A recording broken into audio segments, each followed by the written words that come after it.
تو حضرت عبداللہ ابن عمر کو بندہ دوبارہ آتا نا تو کسی سے قرضہ لے کے کہتے یار اس کو بڑی ضرورت تھی تو دوبارہ آیا ہے نا، ایک دفعہ تم ذرا دے دو میں تمہیں دے دوں گا، اس کو دینا ہے۔ جتنی دفعہ شام کو کھانا کھاتے اتنی دیر حضرت عبداللہ ابن عمر کھانا نہیں کھایا کرتے تھے جب تک کوئی یتیم آ کے دسترخوان پہ بیٹھ نہ جاتا ہے۔ ایک شخصیت کا ذکر آج کریں گے جن کو میرے نبی پاک علیہ السلام نے فرمایا، حضور نے فرمایا، صحیح بخاری میں موجود ہے، فرمایا یہ نیک آدمی ہے۔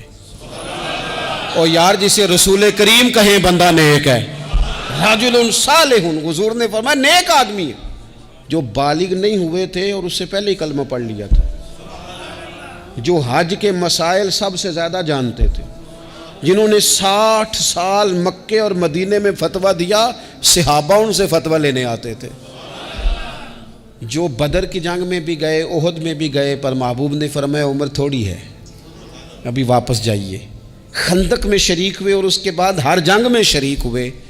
مستدرک میں موجود ہے، حضرت جابر ابن عبداللہ فرمایا کرتے تھے زمانہ بدلا تو کچھ لوگوں میں بھی تبدیلیاں آئیں، میں نے بڑی دنیا بدلتی دیکھی، پر جن لوگوں کو نہیں بدلتے دیکھا نا ان میں یہ شخصیت ہے جو ہمیشہ ہر دور میں ہر عمر میں نبی پاک کے طریقوں پر پوری طرح کاربند رہے، اوڑھنا بچھونا اٹھنا بیٹھنا چلنا ہر وقت حضور کی محبت میں غرق ہو کے کیا۔ کون ہے بھلا؟ حضرت عمر کے بیٹے سیدنا عبداللہ ابن عمر رضی اللہ تعالی عنہ، ابھی بالغ نہیں ہوئے تھے مسلمان ہو گئے، اور زندگی ساری مصلے سے لگ کے گزاری، عبادت کی، ریاضت کی، تقوی، جد و جہد، معاملہ فہمی، جہاد۔ والد امیر المومنین ہے، لیکن صاحبزادے کی خواہش ہے کہ مجھے فوج میں بھیجو، میں جہاد کرنا چاہتا ہوں، اور جہاد بھی سپہ سالار بن کے نہیں، سپاہی بن کے کرنا چاہتا ہوں۔ سب سے پہلی بات تو یہ تھی کہ علم و فضل بڑا تھا، صحابہ ان سے فتویٰ لیتے تھے، مسائل حج سب سے زیادہ حضرت عبداللہ ابن عمر جانتے تھے، اور فتویٰ دینے میں اتنے محتاط تھے، حدیث بیان کرنے میں اتنے محتاط تھے کہ بڑا سوچ سمجھ کے غور کر کے۔ صحابہ فرمایا کرتے تھے یہ واحد بندہ ہے کہ جو 1 منٹ سے پہلے کہہ دیتا ہے، سب سے زیادہ مسائل آتے ہیں لیکن 1 منٹ سے پہلے کہہ دیتے تھے اس مسئلے کا مجھے نہیں پتہ، تحقیق کروں گا، اگر پتہ چل گیا تو بتا دوں گا، فوراً کہہ دیتے تھے۔ ایک دفعہ ایک صاحب نے مسئلہ پوچھا تو چپ کر گئے، سوچنے لگ گئے۔ ہمارے ہاں نا لوگوں کو حاضر جواب کہلانے کا شوق ہے، یہ شوق بڑا خطرناک ہوتا ہے۔ اگر آپ حاضر جواب ہیں تو بڑی اچھی بات ہے، لیکن حاضر جواب کہلانے کا شوق تو نہ پیدا کریں۔ اگر آپ کو پتہ ہے، صحیح بخاری میں حدیث ہے، نبی پاک علیہ السلام نے ایک دن پوچھا تھا صحابہ سے کہ وہ درخت کون سا ہے جس کی مثال مومن کی طرح ہے؟ تو حضرت عبداللہ ابن عمر کہتے ہیں مجھے پتہ تھا کہ وہ کھجور کا درخت ہے، اور میں نے جواب نہیں دیا۔ کیوں نہیں دیا؟ فرمانے لگے ابو بکر صدیق بیٹھے، فاروق اعظم بیٹھے، مولا علی بیٹھے، بزرگوں کی موجودگی میں میں جواب دیتا پھروں؟ یہ ٹھیک نہیں ہوتا، یہ صحیح نہیں ہوتا۔ یہاں تو بڑے لوگ، امام غزالی فرماتے ہیں جب میں اپنے مرشد سے مرید ہوا تو مجھے کہنے لگے بیعت میں نے کر لیا، آج کے بعد نہ تقریر کرنی ہے، نہ مدرسے میں سبق پڑھانا ہے، نہ کسی کو مسئلہ بتانا ہے۔ اور یہ بڑا مشکل کام ہوتا ہے، بندہ مولوی بھی اور تقریر ہی نہ کرے، اسے زنگ لگ جاتا ہے، اور مسئلہ ہی نہ بتائے تو بد ہضمی ہو جاتی ہے۔ یہاں تو جس کو 6 مسئلے آ جائیں وہ امام کو نماز نہیں پڑھانے دیتا، وہ کہتا ہے پہلے انٹرویو لوں گا تیرا کہ تو پورا تجھے آتا ہے پھر آگے چلے گا تو۔ اتنے بڑے عالم کو شیخ نے منع کر دیا، تو کہتے ہیں شیخ کے پاس ایک شخص مسئلہ پوچھنے آیا تو میرے مرشد فرمانے لگے مجھے یہ مسئلہ نہیں آتا۔ تو امام صاحب کہتے ہیں کہ میں نے اسے کہا مجھے آتا ہے، میں بتاؤں؟ کہتے میرے شیخ مسکرا پڑے، کہنے لگے غزالی میں تو تیرے ساتھ ساتھ اپنی میں بھی مارنا چاہتا تھا، پر تیری ابھی مری نہیں، تو کہتا ہے میں بتاتا ہوں۔ کچھ دیر چھوڑ دے، سارے مسئلے بتانے نہیں چاہیے، کچھ پہ عمل بھی کرنا چاہیے۔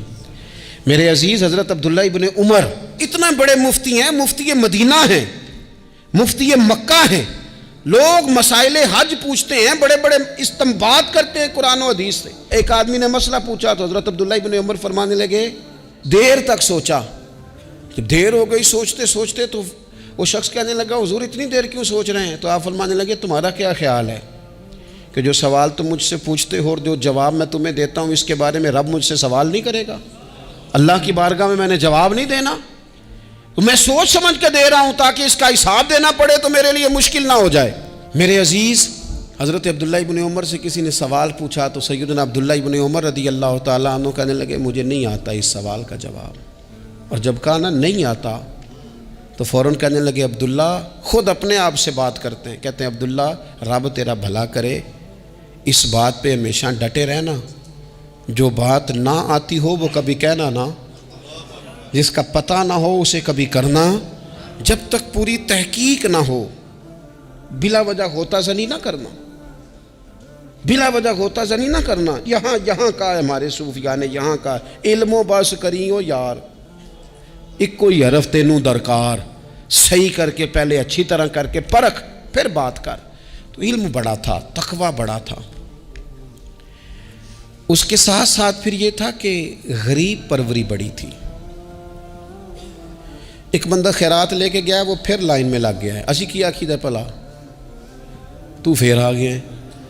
تو حضرت عبداللہ ابن عمر کو بندہ دوبارہ آتا نا تو کسی سے قرضہ لے کے کہتے یار اس کو بڑی ضرورت تھی تو دوبارہ آیا ہے نا، ایک دفعہ تم ذرا دے دو میں تمہیں دے دوں گا، اس کو دینا ہے۔ جتنی دفعہ شام کو کھانا کھاتے اتنی دیر حضرت عبداللہ ابن عمر کھانا نہیں کھایا کرتے تھے جب تک کوئی یتیم آ کے دسترخوان پہ بیٹھ نہ جاتا، نہیں گزارا ہوتا۔ اور یار کیسے لوگ کھا لیتے ہیں، اعلیٰ غذائیں کھا رہے ہیں اور ایک طرف ایک بہن مجبور بیٹھی ہے، بھائی مجبور بیٹھا ہے، سسرالی رشتہ داروں میں لوگ مجبور بیٹھے ہیں، عزیزوں میں لوگ مجبور بیٹھے ہیں، یتیم غریب مسکین، اور یہ روز نئے سے نیا ذائقہ، جب تک یتیم نہ ہوتا کھانا نہ کھاتے۔ اور صدقات و خیرات بھی کرتے تو جس طرح ہم کرتے ہیں نا، ناراض نہ ہونا۔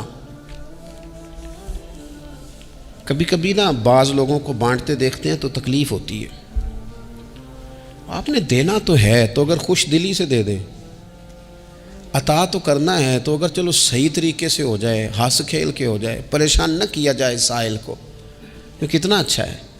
ان صوفیاء کا بھی ہم نے تذکرہ کتابوں میں پڑھا ہے جو کہا کرتے تھے اگر رب نے دروازے پہ کسی کو بھیجا ہے تو اس کا مطلب ہے اللہ راضی ہے۔ لیکن ہمارا لہجہ اتنا سخت ہوتا ہے۔ حضرت عبداللہ ابن عمر ایک اونٹنی پہ بیٹھے تھے، اونٹنی بڑی پیاری لگی، بڑی خوبصورت تھی، بڑی بہترین تھی، بڑی صاف ستھری تھی، تو 2-3 دفعہ اپنے غلام سے کہا یار بڑی پیاری ہے، بڑی خوبصورت ہے، دیکھو اس کا چلنے کا انداز کتنا نرالا ہے۔ آج کل بھی ڈرائیور گاڑی چلاتے ہیں تو کہتے ہیں بڑی ہلکی پھلکی ہے جی، بریکیں بھی بڑی ٹھیک ہیں جی اس کی، فلاں معاملہ بھی اس کا بڑا صحیح ہے۔ وہ اتنی پسند آئی اونٹنی تو اونٹنی سے اترتے ہی فوراً کہنے لگے اس کو نشان لگا کے قربانی کے جانوروں میں چھوڑ دو، یہ زیادہ پیاری ہے، اسے رب کے رستے میں خیرات کریں گے۔ کیوں؟ ایک باریک نکتہ صوفیاء نے بیان کیا ہے۔ اللہ کے نیک بندے کہتے ہیں کسی جگہ بھی تمہارا دل اللہ رسول کے مقابلے میں الجھنا نہیں چاہیے۔ کوئی ایسی چیز جو رکاوٹ بن رہی ہو، رکاوٹ، وہ کیا کہتے ہیں کچرا آ گیا ہے، اس کچرے کو لوگ ٹھیک نہیں کرتے، کہتے نکال دو تاکہ معاملہ صحیح رہے۔ ایک چھوٹا سا باریک سا ہلکا سا دھاگے کی طرح کا ایک ٹکڑا اگر کسی وقت گوشت کا آپ کے دانت میں الجھ جائے نا، وہ سارا ذائقہ تباہ کر دیتا ہے۔ لوگ مختلف چیزیں لے کے خلال کرتے ہیں دانتوں کا تاکہ وہ نکل جائے، کیونکہ ذرا سی بھی چیز اگر کسی جگہ رکاوٹ بن جائے نا، آپ بڑا بہترین کھانا کھا رہے تھے، زبردست غذا آپ کھا رہے تھے، ایک صرف اس میں نا ہلکا سا دانہ ایسا آیا جو سخت تھا، کچرا آ گیا، روڑا آ گیا، تو وہ سارے کھانے کا ذائقہ تباہ کر دیتا ہے۔ بعض لوگ ایسے ہوتے ہیں کہ ایک بال نکل آئے نا کبھی کھانے میں سے تو کھانا چھوڑ دیتے ہیں، کہتے ہیں یار یہ سارا ذائقہ خراب ہو گیا۔ ہمارے ساتھ یہ ہوا ہے، یہ تو ہے نا دنیاوی معاملات، اسی طرح کا مسئلہ روحانی زندگی میں ہوتا ہے۔ کئی دفعہ نا ہم ماننے کو تیار نہیں ہوتے، لیکن ہمارے اوپر دولت کی محبت پوری طرح سوار ہوتی ہے، وہ سجدے میں ذوق آنے نہیں دیتی۔ شہرت کی محبت پوری طرح سوار ہوتی ہے، وہ درود و سلام کا، ذکر کا، عبادت کا ذائقہ لگنے نہیں دیتی۔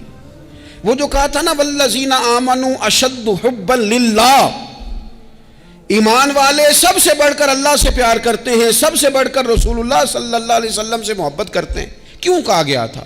اس لیے کہ ان محبتوں کے مقابلے میں ذرا بھی کوئی اور محبت آتی ہے روحانی ذائقہ خراب کر دیتی ہے.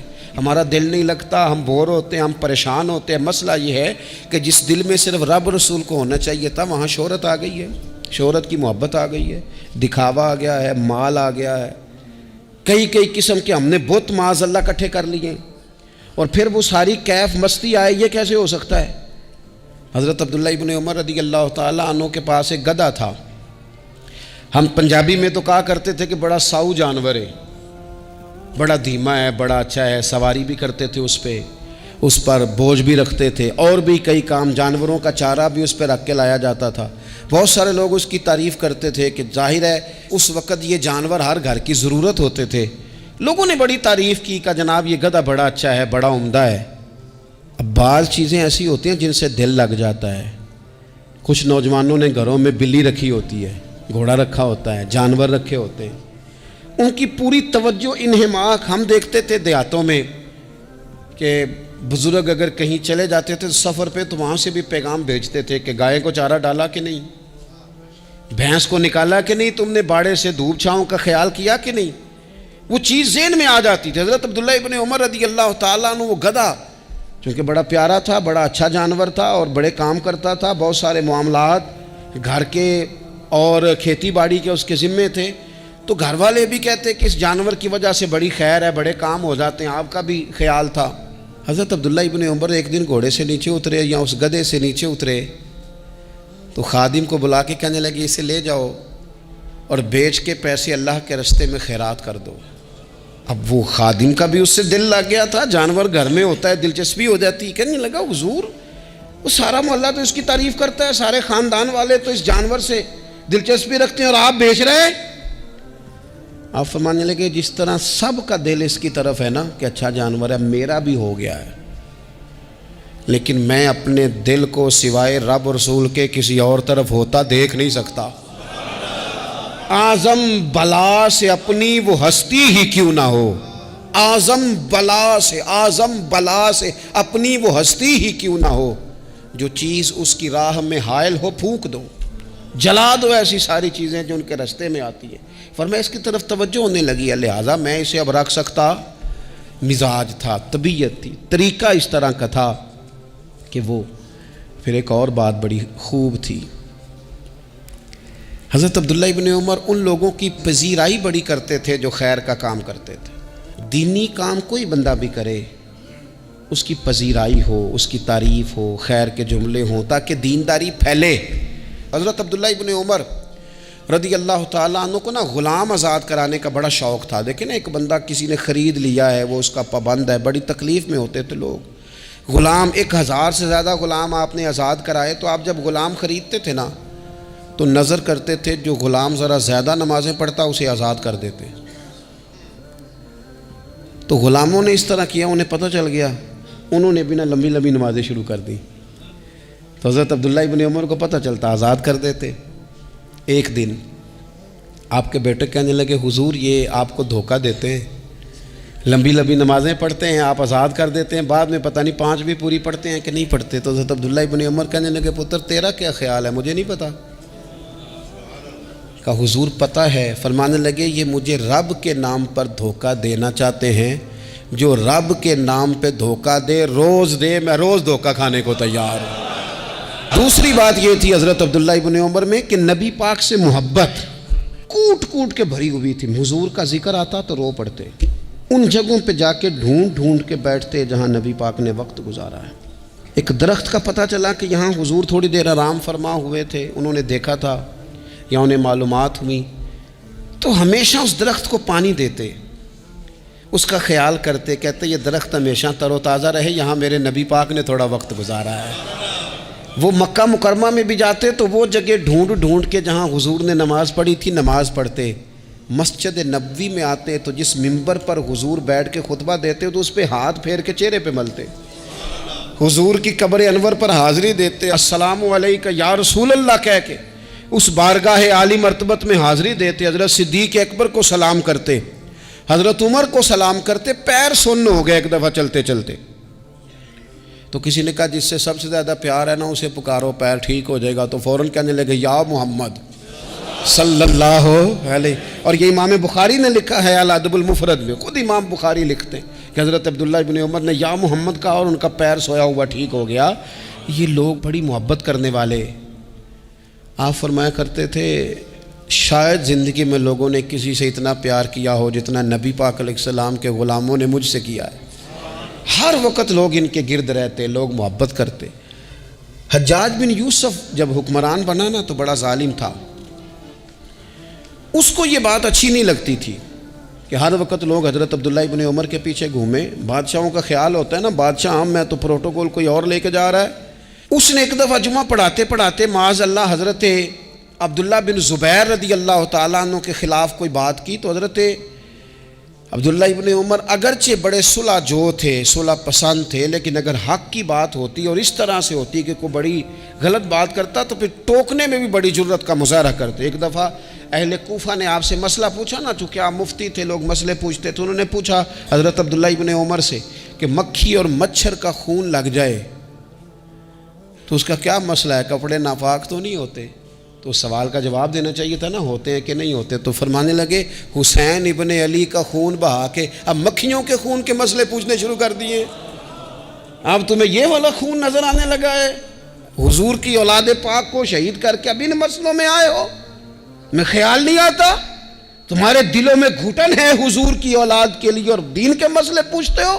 جاؤ پہلے کشادگی پیدا کرو، تیری نسل پاک میں ہے بچہ بچہ نور کا، تو ہے عین نور تیرا سب گھرانہ نور کا. پہلے کشادگی لاؤ حضور کی اولاد پاک کے لیے، پھر مسائل پوچھنا. حجاج بن یوسف نے کوئی بات کر دی، آپ نے ٹوک دیا، آپ نے ٹوک دیا. تو پھر حجاج نے سازش کی. اوہو، اللہ والوں کے خلاف جو سازشیں ہوتی ہیں بڑی گہری ہوتی ہیں، بڑی سخت ہوتی ہیں، بڑے جال بنے جاتے ہیں، بڑا حسد کیا جاتا ہے، بڑی تکلیف دی جاتی ہے. اللہ قرآن میں کہتے ہیں محبوب یہ لوگ تجھ سے حسد کرتے ہیں، حسد من عند انفسہم، ان کے دلوں میں تیرے لیے حسد ہے. حسد کرتے ہیں لوگ، دور تک نکل جاتے ہیں حاسدین. حجاج نے کیا کیا؟ اس نے ایک شخص سے کہا کہ زہر والا خنجر تیار کرو جو زہر میں بجھا ہوا ہو. اور چونکہ حج کے موقع پہ بڑا رش ہوتا ہے لہذا حج کے موقع پہ لے جانا. حضرت عبداللہ ابن عمر جب تمہارے پاس سے گزریں، بادشاہ میں ہوں، لوگ ان کے پیچھے ہیں، جب وہ تمہارے پاس سے گزریں تو ان کے پیر میں چبو دینا. جب لوگوں نے ایسے عالی مرتبت لوگوں کو نہیں بخشا، اتنے بڑے لوگ محفوظ نہیں رہے تو ہمہ چما کس کھاتے میں؟ آج کس بات کا شکوہ کرنا؟ حضرت عبداللہ ابن عمر اس کے پاس سے گزرے تو اس نے پیر میں چبو دیا خنجر. وہ زہر آپ کے جسم میں پھیلا. جب شدید بیمار ہوئے تو حجاج تیمارداری کرنے چلا گیا. یہ دیکھو، یہ دیکھو، دوستی قاتل سے بھی مقتول سے یارانہ بھی. خود چلا گیا اور جا کے کہنے لگا جی اگر مجھے پتہ چل جائے نا کہ آپ کو کس نے یہ زخم دیا ہے تو میں سخت انتقام لوں گا. تو حضرت عبداللہ ابن عمر نے بھی بڑا منطقی جواب دیا. فرمانے لگے مجھے اسی نے زخم دیا ہے جس نے حج کے موقع پر کسی کو خنجر لانے کا مشورہ دیا تھا، اسی نے مجھے زخم دیا ہے. گویا فرمانے لگے ظالم تو خود ہی یہ کام کرتا ہے اور خود ہی تو تیمارداریاں کرتا ہے. حضرت عبداللہ ابن عمر شہید ہو گئے. مکہ مکرمہ میں آپ کا مزار بنا دیا گیا. تقریباً 1500 کے لگ بھگ 1600 کے لگ بھگ آپ سے احادیث مروی ہیں. زندگی حسین گزاری، حضور کی خوشبوئیں ہر وقت آتی رہیں. حضرت عائشہ صدیقہ، حضرت حذیفہ، حضرت جابر بن عبداللہ، یہ تینوں جلیل القدر لوگ کہا کرتے تھے حضور کے بعد زمانے کی تبدیلی سے بڑے لوگ تبدیل ہوئے، لیکن جو لوگ حضور کے طریقوں پر پوری طرح قائم رہے ان میں بڑا نام حضرت عبداللہ ابن عمر کا ہے. بڑا نام. رات بھر عبادت کرتے اور دن کو ظہر سے عصر تک اللہ کی یاد میں مصروف رہتے. 3 باتیں اپنی زندگی میں سمجھیں. ایک تو جس بات کا پتہ نہیں ہے اس کو کبھی ڈسکس نہ کریں، یہ ہمیں حضرت عبداللہ ابن عمر کی زندگی نے بتایا. اور دوسری بات یہ ہے کہ کوشش کریں، سخاوت کرنی ہے اللہ کی رضا کے لیے، تو اس میں اللہ کی رضا ہی پیش نظر ہو. اور تیسری بات یہ جتنا ہو سکے اپنے آپ کو حضور کے دروازے کے قریب کریں، نبی پاک کے رستوں کا مسافر بنیں. جس طرح بھی حالات بڑے بڑے بدلتے ہیں لیکن اپنی جو اصل ہے نا اس اصل پر ہمیشہ قائم رہیں.